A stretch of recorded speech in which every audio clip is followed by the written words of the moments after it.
everyone, it's Katrina. Before Egypt, before Rome, this empire ruled the world.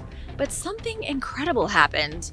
They were destroyed by a catastrophe so hot they were reduced to glass. What really happened? Let's take a look at this and some other shocking historical mysteries. A civilization reduced to glass. Imagine a civilization so technologically advanced that it could harness the power of the atom, not in the 20th century, but thousands of years ago. What if the ancient myths of devastating celestial battles and fire from the sky weren't mere legends, but echoes of nuclear warfare in the distant past? One of Dr. J. Robert Oppenheimer's most shocking statements came 7 years after the nuclear tests in Alamogordo, New Mexico. While Oppenheimer lectured at a college, one student asked if his test had been the first one ever conducted. Oppenheimer replied, "Yes, in modern times." That should give you goosebumps. The mysterious phrase doesn't make much sense until you start digging into the real history of Oppenheimer. What you might not know, despite his fame, is that Oppenheimer studied ancient Sanskrit. He was aware of a passage in the Bhagavad Gita describing a global disaster. This ancient disaster was caused by a weapon of unprecedented power. The ancient Sanskrit text described it as a ray of iron. You may have heard Oppenheimer say, "Now I am become death, the destroyer of worlds." But he didn't make that up himself on the fly. The quote comes from the Bhagavad Gita. Is this proof that there was a weapon so powerful it could obliterate entire civilizations? Where is the physical evidence? You might be surprised to learn that it's everywhere, from the sands of Egypt to the ruins of Mohenjo-Daro. In 1932, a surveyor from the Egyptian Geological Survey by the name of Patrick Clayton was investigating the Sahara Desert. He was near the Saad Plateau in Egypt, in what the Egyptians call the Great Sand Sea. He suddenly heard something strange crunching beneath the wheels of his vehicle. When Patrick got out and looked, he realized he was driving over fragments of glass. Something happened in the Egyptian desert that scientists still can't explain. Whatever this something was, it went boom. The boom was so great that it raised the temperatures of the desert sand to 3,300 degrees Fahrenheit. This is the increase in temperature that will turn sand into solid glass. This may have been a nuclear detonation. At the White Sands Missile Range in Alamogordo, engineer Albion W. Hart found the same thing that Patrick found, only this was 50 years later. Albion came across huge chunks of glass that were left behind by the nuclear tests of the 1930s. The evidence seems to suggest there was a nuclear test in the Sahara too. But when? Identical dispersions of glass have been found in the deserts of Libya and the Mojave. Scientists have tried to dismiss the glass as being created by asteroid impacts. But here's the problem. Satellite images and sonar sweeps don't show any crater. The theory doesn't hold any water. I haven't even gotten to the craziest part yet. I've been saving it for dramatic effect. Before the nuclear tests, before Patrick Clayton found glass in Egypt, there were skeletons discovered in the ancient city of Mohenjo-Daro. The skeletons seem to belong to victims of the earliest known nuclear strike. Mohenjo-Daro was one of the capitals of the Indus Valley Civilization 4,000 years ago. This was one of the mightiest societies on the planet. They seem to have had access to advanced technology.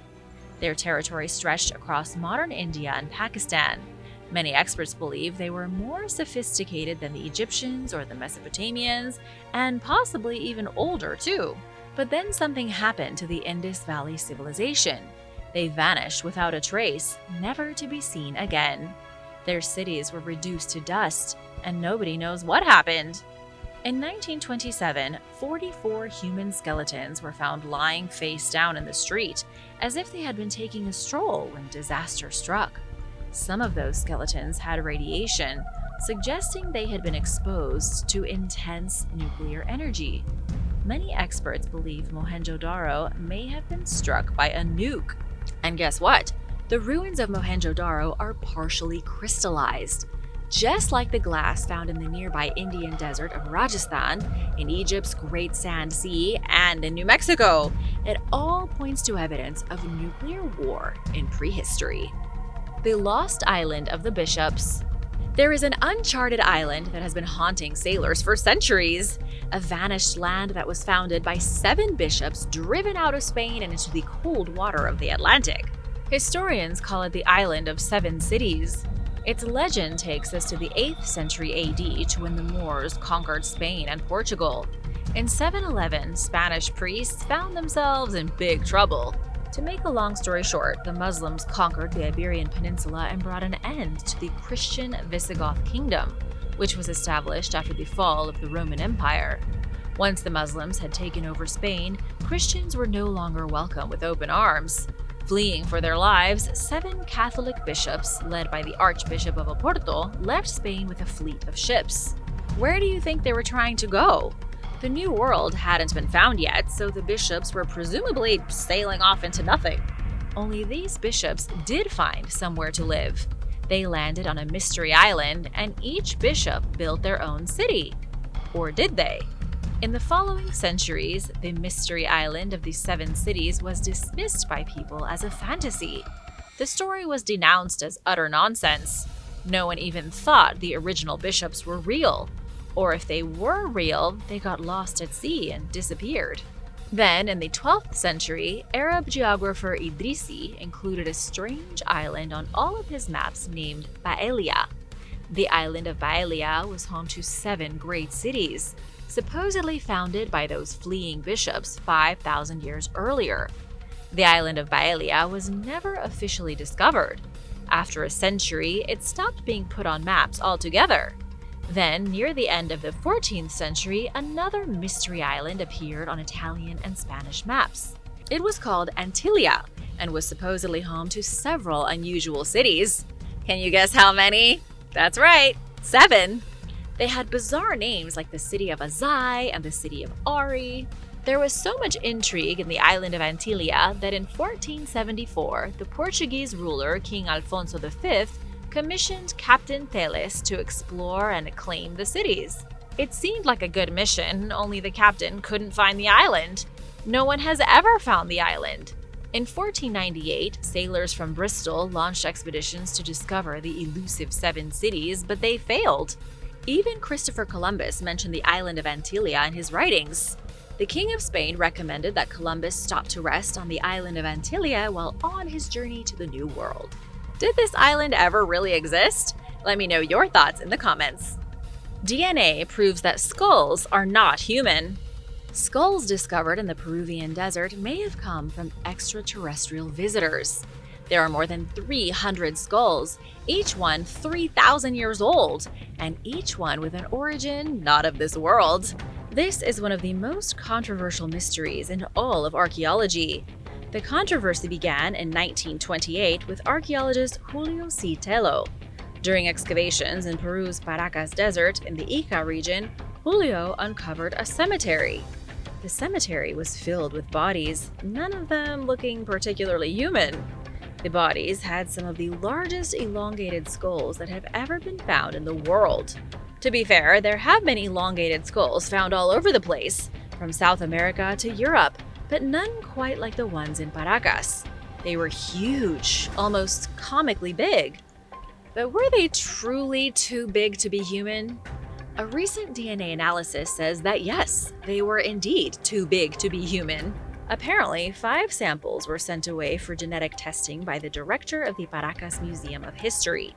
These samples included things like teeth, hair, and bone fragments from the skulls. To avoid any kind of bias, the laboratory where the samples were sent was not given any information on the origin of the skulls. This was supposed to be a totally blind test.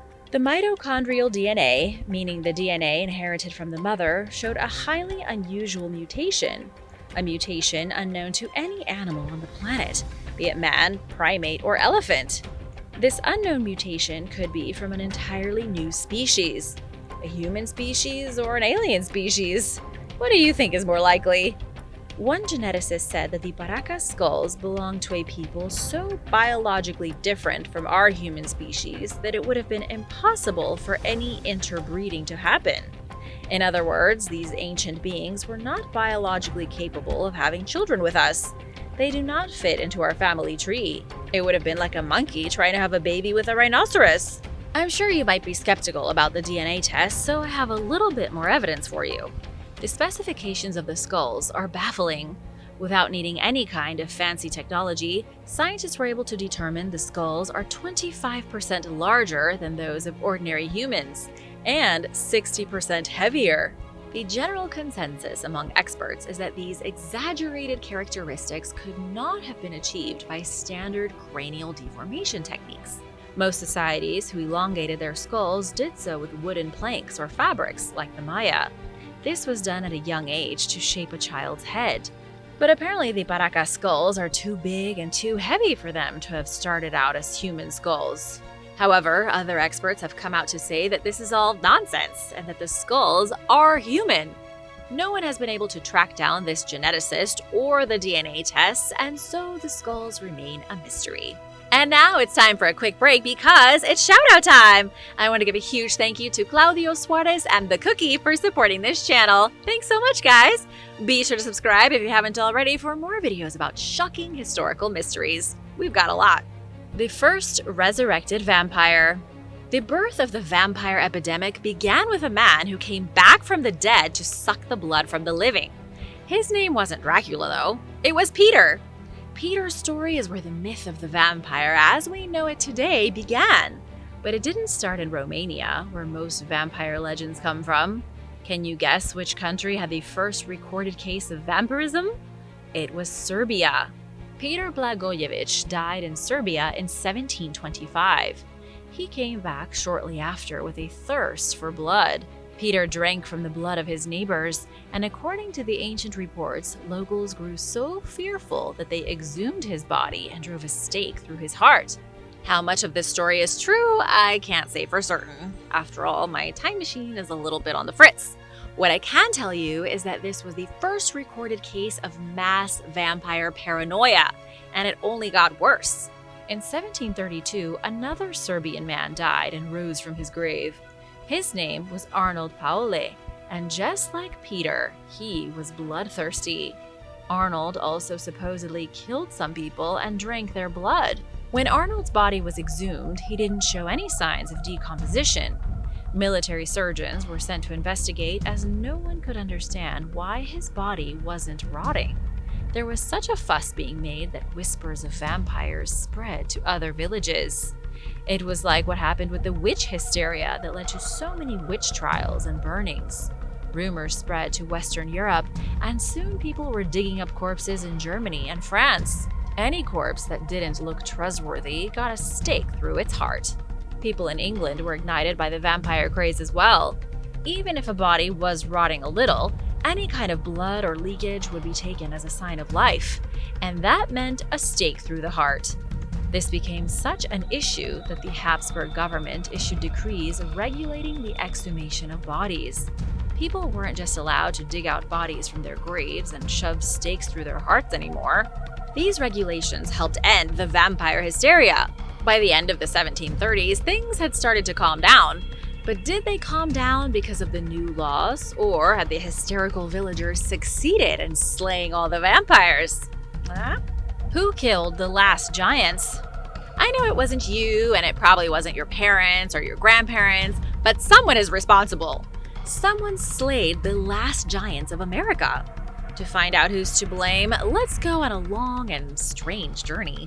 Let's go back to the 1520s when famous Portuguese explorer Magellan came into contact with giants. Magellan's meeting with giant humans is a real thing that was recorded by the explorer's crew. They witnessed humongous people in Patagonia, Argentina, almost 500 years ago. I can even tell you what was written by Antonio Pigafetta, one of the few survivors of Ferdinand Magellan's circumnavigation of the globe. Antonio was also a chronicler. He wrote down everything that happened on the journey. Antonio wrote, "The giant made signs with one finger raised upward, believing that we had come from the sky. He was so tall that we reached only to his waist, and he was well proportioned." This is a real historical document. For the next 300 years, Europeans firmly believed a race of giants lived in Patagonia. Europeans called them the Patagones, which is the reason why Patagonia is still known as the land of giants to this very day. This isn't the only story either. In 1579, Francis Drake's crew witnessed the Patagones. In the 1590s, English sailor Anthony Knivet claimed that he found the bodies of slain 12-foot-tall people in Patagonia. During that same decade, Englishman William Adams reported a violent conflict between the crew of his ship and a group of extraordinarily tall natives. This last encounter is incredibly convincing. William didn't just say that his crew saw giants from a distance, they physically fought and killed them. Even though the giants were big, they didn't have guns. Bullets don't exactly care how tall a person is. The accounts go even further back in history. 500 years before the Portuguese found South America, Ibn Fadlan was on an expedition of his own. Ibn was an Arab traveler from the 10th century who went on a mysterious trip across the sea. He journeyed farther than his people had ever gone before, to a land he could not name. For centuries, experts have argued over where Ibn Fadlan went. One of the few descriptions that survives from his journey details a strange, big-footed species of human on the other side of the world. Could the Arabian traveler have discovered the Patagones? It's not outside the realm of possibility, but we still want to know who obliterated them. It seems there was a conflict between the giants and the European invaders by the end of the 16th century. Anthony found bodies, and William detailed a violent encounter. This all points to the Europeans already being at war with the giants. Dutch sailors mentioned giants in Patagonia in 1598, 1599, and 1615. But that was more or less the end of it. There was a rumor that leaked in 1766, claiming that the crew of the HMS Dolphin saw a tribe of 9-foot-tall giants in Patagonia. However, the frequency of sightings came to a grinding halt at the start of the 1600s. Who pushed the American giants into extinction? Was it the Portuguese, the Spanish, the Dutch, the British? Or did the Europeans work together to slay the giants and discard all the evidence of their existence? Where did the Ninth Legion go? What happened to the Ninth Legion, one of Rome's most powerful military forces? It was either a brutal ambush or lost in a forest. Those seem to be the two most popular theories to explain the disappearance of the Ninth Roman Legion. 5,000 of the finest soldiers Rome ever produced walked into the swirling mists of Scotland's Caledonia woodland, and they were never seen again. The earliest records of the Ninth Legion date to the 1st century BC. They fought in a variety of provinces throughout the Roman Republic. Augustus even had them stationed in Hispania. The Legion continued to be a dangerous force into the early part of the Roman Empire. When Rome invaded Britain, the Ninth Legion went to the front lines. Then they disappeared, leaving behind no records or artifacts to shed light on their fate. How could such a great fighting force vanish without leaving as much as a whisper of themselves behind? Historian Theodore Mommsen said the Legion was completely wiped out around the year 108. This wiping out may have been at the hands of rebels. The northern tribes rose up against Roman rule, so the Ninth Legion was sent to deal with them. 5,000 burly men dressed in shining Roman armor and equipped with deadly swords marched into Caledonia. But then what? Did they get caught in an ambush and find themselves on the losing side of history? Modern scholars say no way. A new theory claims that the Legion didn't die or go missing. They just moved. Talk about boring. The Ninth Legion may have been sent to Israel to deal with the Bar Kokhba revolt of 132. They may have perished during that revolt. But then again, they may have survived and gone on to fight against Parthia under Marcus Aurelius in 161. To give you a modern equivalent, the disappearance of the Ninth Legion would be like if 5,000 members of the US Special Forces suddenly went missing and no one could find them. A more intriguing theory suggests the Roman soldiers never left Caledonia. They may still wander the Scottish Highlands, eternally trapped in the mists that claimed them. This idea has captured the imagination of many, inspiring tales of ghostly legions and supernatural phenomena. There never used to be a moon. Just when you thought the rabbit hole couldn't get any deeper, it turns into a bottomless pit. What if I told you that the moon is a hologram and that ancient Greek scholars knew it? You might call me crazy, or you might ask what the holographic moon is hiding. I don't really think the moon is a hologram. That is a conspiracy theory that goes hand in hand with the theory that the Earth is flat. What I do know is that the ancient Greeks talked about a time in history before the moon was in the sky. The philosopher Democritus said that once the Earth was without the moon, and so did Anaxagoras, the guy who was exiled for saying the moon was a rock instead of a god 2,500 years ago. Aristotle wrote that Arcadia was originally populated by a group of people known as the Pelasgians. Aristotle said they occupied the land before the moon was in the sky above the Earth. Apollonius of Rhodes wrote, "And only the Arcadians lived, of whom it is said that they dwelt on mountains and fed on acorns before there was a moon." We could go on like this all day. Plutarch, Hippolytus, Lucian, so many ancient Greeks believed the moon was a recent addition to the sky. I know it's crazy, but you can even find evidence of a moonless Earth in scripture. Job 25:5 said that the Lord was already praised at a time before there was a moon, and it did not shine. Psalm 72:5 says, "Thou wast feared since the time of the sun and before the time of the moon." Ancient oral tradition from the natives of the Colombian highlands also speak of a time without the moon. Tribesmen say in the earliest days, the moon had not yet been placed in the heavens. Science tells us that the moon was created when an object about the size of Mars hit Earth and dislodged a chunk. That chunk got stuck in planetary orbit and became the moon. Some scientists even think that Earth kidnapped Venus's moon and never gave it back. If Greek philosophers, ancient Colombians, and the Bible are right, then scientists would be wrong. The moon hasn't been around for 1 billion years. Ancient sources seem to suggest it's only been around for about 3,000, maybe a little longer. If scientists are right, which they probably are, then what is the explanation for all of these ancient civilizations claiming that the moon appeared suddenly? The lost continent that really existed.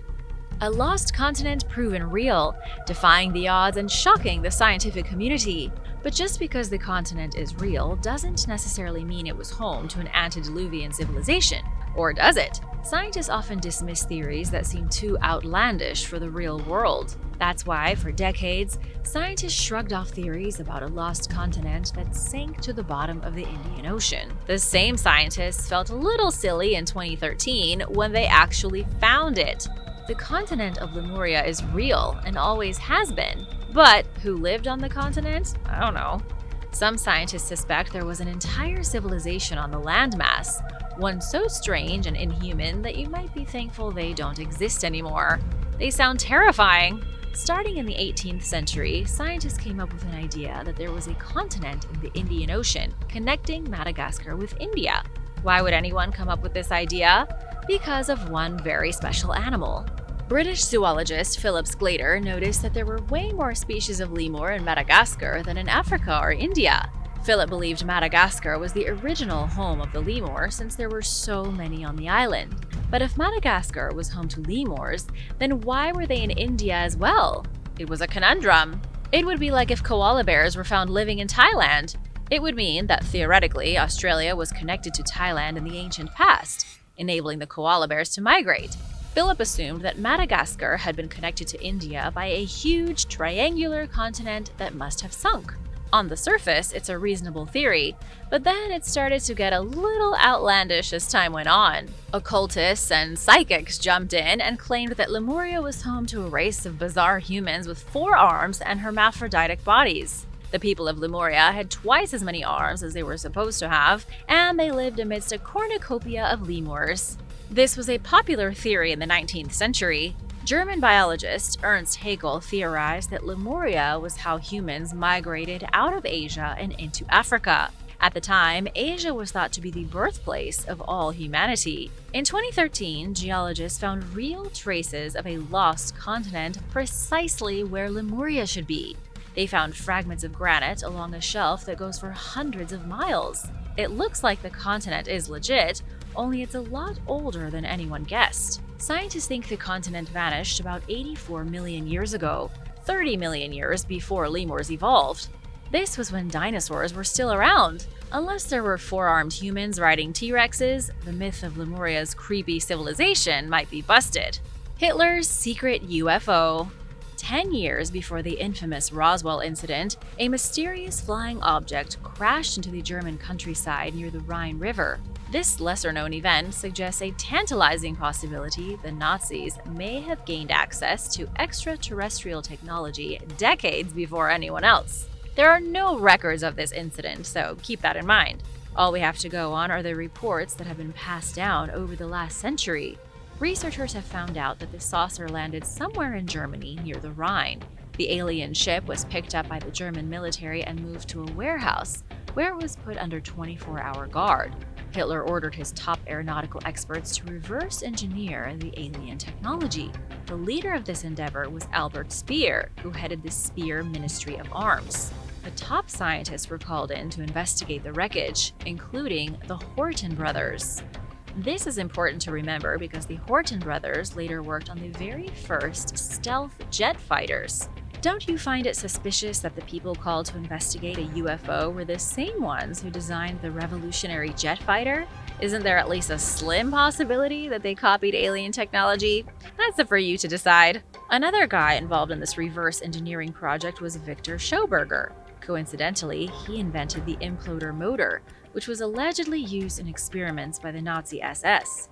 Experiments to create interdimensional rifts in space-time. Without any official documents, this is nothing but hearsay. Italian researcher Renato Vesco wrote a very well-researched book on the subject of Nazi UFOs. He claimed that the Nazis were working with a variety of advanced propulsion systems and anti-gravity devices. But where are all those devices now? Let me know your thoughts in the comments. A most ancient cold case. A body found in a bog has turned out to be one of the oldest cold cases in North Irish history. Police thought they were dealing with a murder victim at first, and they were. Only the murderer has been dead longer than Jesus. A member of the public discovered human bones on the surface of peatland in the small northern Irish village of Bellaghy. This person was so terrified that they alerted the police. They thought the bones belonged to a recent murder victim, but it turned out to be a victim of ancient history. This person called the police, who sent in the archaeological unit to excavate the body with full forensic consideration. Detective Inspector Nikki Deehan said they wished to ensure that any DNA evidence was secured in the case they were dealing with a criminal investigation. The post-mortem revealed that the victim died between the ages of 13 and 17. They were likely male and were almost definitely killed. Scientists dated his remains to between 2,500 and 2,000 years ago. This incredible discovery has local archaeologists in a tizzy. It was the first time radiocarbon dating was used on a bog body in Northern Ireland. The victim's corpse, which was extracted in multiple pieces, by the way, is now the only mostly intact Northern Irish bog body from the Iron Age that they have. The body was also found in a piece of land with almost no archaeological records. This poor guy is a black hole in the history of Northern Ireland. Who killed him? Why did they dump his body in a bog? Was he a sacrifice, or was there something more going on? Thanks for watching! Be sure to stay tuned for extra content you might have missed. Nefertiti's secret tomb. Archaeologist Nicholas Reeves from the University of Arizona believes he's finally discovered the true location of one of the most mysterious tombs in the world. Reeves believes that he has found the resting place of Nefertiti, the ancient Egyptian queen whose name still lives on 3,000 years later. Archaeologists have been speculating about the location of the queen's remains for decades. She's the very last royal mummy from the dynasty of King Tut who is yet to be located. But here's the thing, Nicholas Reeves believes her secret tomb is in the Valley of the Kings. Even more, he says it's hidden behind a wall in the same room where they found King Tut's mummy 100 years ago. The tomb hasn't actually been found just yet, meaning Nefertiti's body has yet to be excavated. Instead, Nicholas is basing his theory on detailed scans of King Tut's tomb. He believes cracks revealed in the scanning and the texture of the walls beneath the layers of paint show that there was once a door at the back of the chamber. It could lead to a storeroom, but he believes it leads to an undiscovered burial chamber. And because Nefertiti is believed to be the mother of King Tut, it only makes sense that she was buried with her son. But unfortunately, we don't know for sure because nobody is willing to take a crowbar and smash King Tut's burial chamber apart just yet. Nobody wants to be responsible for that. So for now, the whereabouts of Queen Nefertiti will remain a mystery. An ancient cyborg. Archaeologists were shocked to discover this skull of a Peruvian warlord from 2,000 years ago. It wasn't the skull itself that surprised the researchers, but the fact that the skull was elongated and equipped with metal plating as if it had just come down from a Borg ship. The warrior didn't have any high-tech pieces of machinery stuck in his bones, but he did have pieces of his skull fused together with metal in what some believe might be the very first example of surgery. The mysterious skeleton is currently being housed at the Museum of Osteology in Oklahoma, with the scientists there saying it's one of the most interesting pieces they've ever seen. They believe the warrior was injured in a battle. When he returned to his home with a severely damaged skull and on the brink of death, Peruvian surgeons conducted a kind of early surgery to put him back together. Remember that this was 2,000 years ago. His skull had already been elongated from a young age. This suggests that he'd been of high social status. Since the skull was so long and badly damaged, the ancient Peruvian surgeons then used a chunk of metal to try and repair his fractured skull. Imagine this attempt back in the day. Quite the medical feat for the time. What's truly mysterious is that nobody knows what kind of alloy was used to create the metal. We also don't know how ancient surgeons could have possibly known to do this. There hasn't been any other example of this type of surgery found until modern times. Nobody in the ancient world thought about sticking a piece of metal into the human body to repair bone damage. Biblical siege. When it comes to the Bible, one of the most challenging things for archaeologists is to separate fact from fiction. There are a lot of things in the Bible that happened in real life, and then some things may not have happened as they were described. One of those events is the biblical siege of Gath. The city of Gath is most known for being the hometown of the giant Goliath. Goliath was a Philistine warrior who was killed by young David, who would eventually turn into the king of Judea. But the ancient city also makes an appearance in the Book of Kings. The Old Testament describes how King Hazael of Aram conquered Gath before turning to attack Jerusalem. New archaeological excavations at Gath, which is now a city in Israel, show that it was destroyed in the 9th century BC. That was the same time that the Bible claims Hazael invaded. Archaeologists from Bar Ilan University found bone projectile points, arrowheads crafted from animal bones. These weapons prove the people of the city were fighting back against their invaders. Even though arrowheads made from copper and iron were more popular in 830 BC, the people of Gath were so desperate and low on materials that they resorted to making weapons out of bones. Looks like this story was real. Who were the Sea Peoples? The nationality of the great sea peoples of the Mediterranean is one of the biggest archaeological mysteries that nobody seems able to solve. What we do know is that the Sea Peoples were part of a confederacy of naval raiders. They pillaged coastal towns and cities all throughout the Mediterranean region between the years 1276 and 1178 BC. They were essentially Vikings, except harassing places like Egypt and Greece instead of England and France. But what's really interesting about the Sea Peoples is that many historians believe they were one of the direct contributing forces to the collapse of the Bronze Age, and yet no one knows who they were. We don't know which nation they came from, and there are barely any records of their activities outside of some battles with Egypt. The few records that do still exist today describe them as mysterious invaders from the sea with impressive warships. Nobody could stand against them, and it seems not even the people of the ancient world knew where they came from. There are plenty of theories. Some believe the Sea Peoples came from Troy. Some say they were Etruscan or even Minoan. There is no physical evidence that they even existed. All we have are the records detailing them rising from the seas and pillaging so many coastal settlements and towns that civilization in the Bronze Age Mediterranean actually collapsed.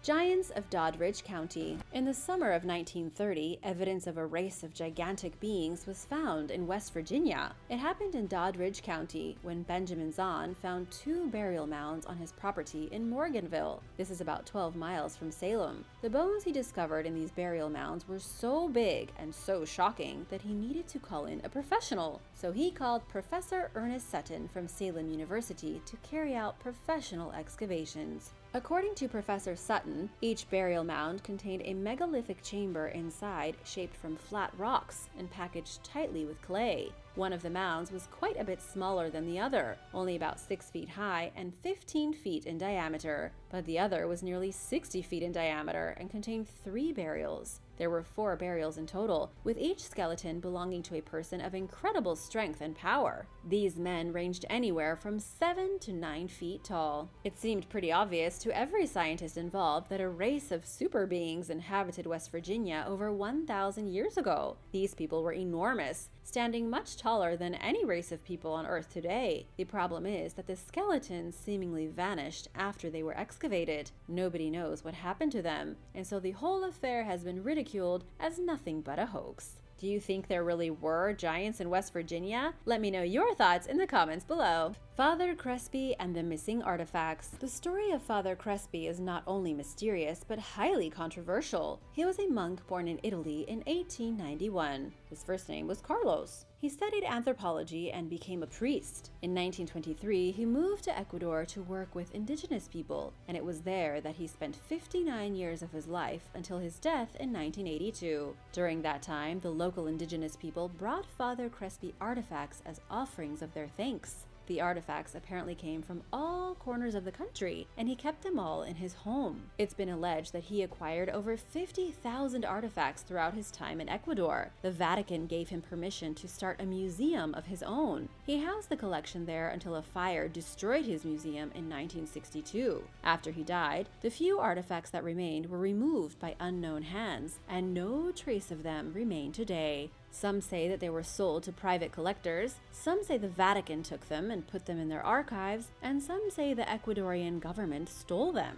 Whatever the case, nobody knows much about the origins of the artifacts. We have photographs of them, but that only adds to the mystery. Many of the artifacts look as though they came from Babylon, strange motifs and symbols carved from gold that don't correspond with any cultures of South America. Some say there's a secret treasure stash in the Ecuadorian jungle that only the indigenous know about, filled with treasures from all over the world. Crespi's artifacts leads people to think that perhaps the Sumerians made it to the Americas and left behind treasure as proof. But nobody knows how they could have gotten there, what this all means, or if Father Crespi's treasure ever existed in the first place. What happened to Neanderthals? 100,000 years ago, the planet was occupied by 5 different kinds of hominins. These were all different breeds of ancient humans, but 40,000 years ago, they were all gone, except for one remaining breed. Humans were the only ones left standing. The rest had become extinct. How and why they became extinct is an archaeological mystery that has never been solved. In particular, the fate of the Neanderthals has been the greatest. While Neanderthals may be depicted as brain-dead barbarians, that's not actually the case. The truth is, they were sophisticated hunters. They made tools, they created fire, and they even invented superglue. They decorated themselves with jewelry, they buried their dead, and had a vast knowledge of plant life. They built structures to live in and even provided elderly care.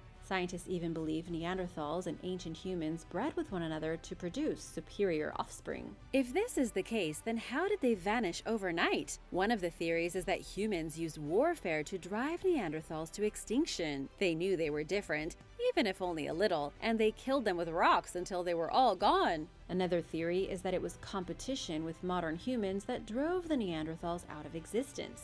Humans had better tools, created more elaborate social networks, and were just generally smarter. They took all the food, banished Neanderthals from their groups, and left them to fade away. But these are all just theories. Nobody really knows how these ancient cave people truly went extinct. Do you have a theory of your own? Let me know in the comments. The stone egg. Back in 1872, construction workers were building a fence near the shores of Lake Winnipesaukee in New England. As they were digging out one of the post holes, they came across a lump of clay with an artifact in it, buried over 6 feet deep in the dirt. The artifact was a stone egg, something that all these years later, nobody knows the origin of. The egg is confusing for a lot of reasons. First of all, it bears strange markings that nobody has ever seen before. The markings on the stone egg are not like any other markings found on artifacts in the United States. Second of all, the type of rock the egg is made of is not native to New Hampshire. This suggests the egg was carved by someone living very far away, not by the Native Americans in the area. Thousands and thousands of artifacts from Native American tribes have been found, but none of them are even remotely similar to this stone egg. Some of the markings on the stone include astrological symbols, a weird human face, and a single ear of corn. It doesn't make much sense, and nobody has any clue where it came from. Archaeologists also don't know how it managed to get all the way to New England and be buried so deep underground. Warriors buried alive. The earliest dynasty ever recorded in China was the Shang dynasty. They ruled from between 1600 BC to 1046 BC. Their capital was at Yingshu in the modern city of Anyang, now a UNESCO archaeological site. Just recently, archaeologists discovered a complex of 24 tombs here, along with several pits containing war chariots. The chariots were buried with the horses that drew them and with the warriors who rode in them. The dead warriors were found wearing hats once decorated with strings of shells. The horses were decorated with gold veneer. Kong Deming with the Institute of Cultural Relics and Archaeology says it's one of the rarest ancient discoveries ever made in this old city. But it's also something of a mystery, and it all has to do with systematic human sacrifice used as a political and religious spectacle in the city. The thing is that almost nobody knows anything about the Shang dynasty. All historians know is what was left behind on written carvings in the form of something called oracle bone script. It's not that reliable, and was only really used by priest kings to describe things like human sacrifice. It looks as if the horses, the chariots, and the warriors were all sacrificed as part of an elaborate funeral ceremony for someone of even greater importance. It's just that archaeologists don't know why they did this. They also don't know who was so great to have brave warriors voluntarily buried alive for them with their precious horses. Much of what went on during the 600 years of the Shang dynasty is still a mystery. The Scythian prince's entourage. Archaeologists excavated 2 graves in southern Siberia at the site of Chingete. The burials were found near a great barrow that once belonged to a nomadic Scythian prince. At least, this is who researchers think the barrow belonged to. One of the graves, dated at 2,500 years old, was complete with a wooden burial chamber and the remains of a woman in her 50s at her time of death. She was buried along with a child, a small trove of gold ornaments, and a fancy bronze mirror. All of her treasures were so valuable that the researchers believe she must have been a very important person. This has led to the theory that she and the other people buried nearby may have been part of the mysterious prince's entourage. But this is all just a lot of guesswork. Archaeologists don't actually know if the main burial was for a prince, and they don't know if the burials were made by the Scythians. All they really have are a bunch of skeletons and pieces of gold buried in the Siberian wasteland. Thanks for watching! What do you think the real story is behind Father Crespi and the missing artifacts? Let me know in the comments below, and be sure to hit that subscribe button if you haven't already. See you soon! Bye!